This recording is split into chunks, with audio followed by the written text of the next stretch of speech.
ঘূর্ণিঝড়ের পরের যে অবস্থা সেটি আমরা জানবো সহকর্মীদের মাধ্যমে। আমরা যাচ্ছি প্রথমে বন্দরনগরীতে। আমাদের সহকর্মী আল আমিন শিকদার অপেক্ষা করছেন। দেখতে পাচ্ছি আপনাকে অনেক জায়গাতেই। তো আল আমিন, এখনও জলাবদ্ধতা কাটেনি এবং বিদ্যুৎ সংযোগও ফেরেনি। সাধারণ মানুষের ভোগান্তি কেমন দেখছেন জানাবেন। সিলন ফ্যামিলি ব্লেন্ডের কড়ালিকার আর সতেজ স্বাদের পারফেক্ট ব্লেন্ডে স্বপ্নেরা মেলুক টানা। চট্টগ্রামে গতকাল রাত থেকেই বৃষ্টি কমে গেছে এবং দমকা হাওয়া বইছে।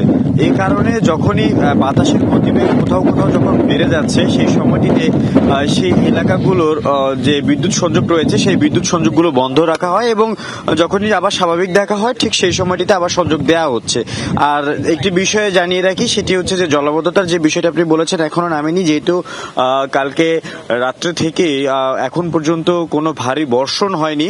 শুধুমাত্র মাঝারি আকারের কিংবা হালকা গুড়ি গুড়ি বৃষ্টি আমরা দেখেছি, যার কারণে যে জায়গাগুলোতে পানি জমেছিল সেই জায়গাগুলো থেকে পানি খুব দ্রুতই নেমে গেছে। এখন পর্যন্ত চট্টগ্রামে কোথাও জলাবদ্ধতা নেই বললেই চলে। আমরা মূলত যেই জায়গাটিতে সব থেকে নিচু এলাকা বলা হয় চট্টগ্রামের আগ্রাবাদ বাণিজ্যিক এলাকা, সেই বাণিজ্যিক এলাকাতেই আমরা দেখছি যে কোথাও কোনো পানি জমা নেই।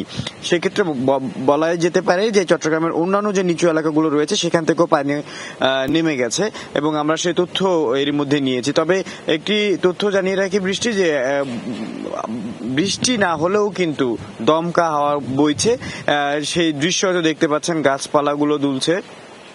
আর আবহাওয়ার প্রচন্ড মেঘ রয়েছে আকাশে, যে আজকেও বৃষ্টিপাতের সম্ভাবনা রয়েছে এমনটাই কিন্তু জানানো হয়েছে আবহাওয়া অফিস থেকে। তাদের যে আবহাওয়া অফিস থেকে যে বুলেটিন দেয়া হয় সেই তথ্য মতে বলা হচ্ছে যে আজকেও মাঝারি থেকে ভারী বর্ষণ হতে পারে এবং সেটি আবারও জলাবদ্ধতা সৃষ্টি করতে পারে এমনটাই কিন্তু জানানো হয়েছে। এবং এই জলাবদ্ধতা নিয়ে কিন্তু চট্টগ্রামের মানুষের বেশ ভোগান্তি রয়েছে এবং এই ভোগান্তি শুধুমাত্র রিমালের প্রভাবে পড়তে হয়েছে এমন না, এটি আসলে চট্টগ্রামবাসীর আসলে ভাগ্যে লিখন হয়ে গেছে জলাবদ্ধতা।